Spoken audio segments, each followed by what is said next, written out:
ആഘോഷങ്ങളാകട്ടെ, എന്ത് പരിപാടികളാകട്ടെ, ഒരു മുഅ്മിനായ മനുഷ്യന്റെ അഖീദയെ നിങ്ങൾ അടിയറ വെച്ചിട്ടുണ്ടോ? ഇസ്ലാമിന്റെ ദായിറയിൽ നിന്ന് പുറത്തു പോകും, അത്രേ ഉള്ളൂ. അത് കുഴപ്പമില്ലാത്തൊരു പോയിക്കോട്ടെ, അത് ഞങ്ങൾക്ക് പ്രശ്നമല്ല, ഞങ്ങൾ അത്രേ മതത്തെ കാണുന്നുള്ളൂ, ഞങ്ങൾക്ക് അത്രേ ഇസ്ലാം ഉള്ളൂ എന്ന് പറയുന്നവർ അങ്ങനെ ചെയ്തോട്ടെ, കുഴപ്പമില്ല, അത് അവരായി, അവരുടെ പാടായി. പക്ഷെ മുഅ്മിനീങ്ങൾ എന്താണ് ഇതിന്റെ നിജസ്ഥിതി എന്ന് മനസ്സിലാക്കണം. എന്താണ് ഇതിന്റെ നിജസ്ഥിതി? ഏതെങ്കിലും ഒരു ആരാധന, ഇസ്ലാമേതര വിശ്വാസങ്ങളിൽ ആരാധനയുമായി ബന്ധപ്പെട്ട ആഘോഷങ്ങൾ, അത് എന്താവട്ടെ, ഇനി പല ആഘോഷങ്ങളും വരാം. നാസ്തികർക്ക് വേറെ ആഘോഷം പുതിയവർ ഉണ്ടാക്കിയെന്ന് വരും, പുതിയ ആഘോഷങ്ങൾ. ഒരു ആരാധനയുടെ ഭാഗമാണോ? നമുക്ക് പറ്റൂല. അത് ആരാധനയല്ല എന്ന് പറയട്ടെ, ആരാധനയല്ലാത്ത കാര്യമാണ്. അതൊരു പഞ്ചായത്തിന്റെ ആഘോഷമാണ്, ഒരു സ്കൂളിന്റെ ആഘോഷമാണ്, കുഴപ്പമില്ല, നിങ്ങൾക്ക് ഹലാലാണെങ്കിൽ കൂടിക്കോ. പക്ഷെ ഒരു ആരാധനയുമായി അതിന് ബന്ധമുണ്ടോ? മുസ്ലിം അവിടെ നിലപാട് കാത്തു സൂക്ഷിക്കണം. എങ്ങനെ? അത് നമുക്ക് പറ്റില്ല. അത് പറയുന്നതിന് എന്താ പ്രയാസം?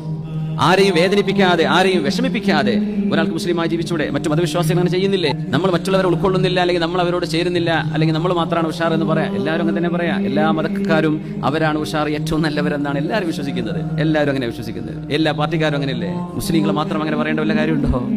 പക്ഷേ ഇവിടെ തെറ്റിദ്ധരിപ്പിക്കലാണ് ഉണ്ടാവുക, വെറുതെ തെറ്റിദ്ധരിപ്പിക്കുക. ഞാൻ പറയുന്നത് മുഅ്മിനീങ്ങളോടാണ്. ഇസ്ലാം കുഴപ്പമില്ല, എനിക്ക് വേണ്ട എന്ന് പറയുന്ന ആളുകളോ, അല്ലെങ്കിൽ ഇസ്ലാം എന്താണ് എന്ന് ഇതുവരെ തിരിഞ്ഞിട്ടില്ലാത്ത ആളുകളോ, അവർക്ക് ഇഷ്ടമുള്ളത് ചെയ്തോടെ. അള്ളാഹു റസൂലും പറഞ്ഞു കേട്ട് നടക്കണില്ല. എന്നിട്ട് ഞാൻ പറഞ്ഞിട്ട് അള്ളാഹു റസൂൽ എത്രയോ പറഞ്ഞില്ലേ? ആരും കേൾക്കുന്നുണ്ടോ?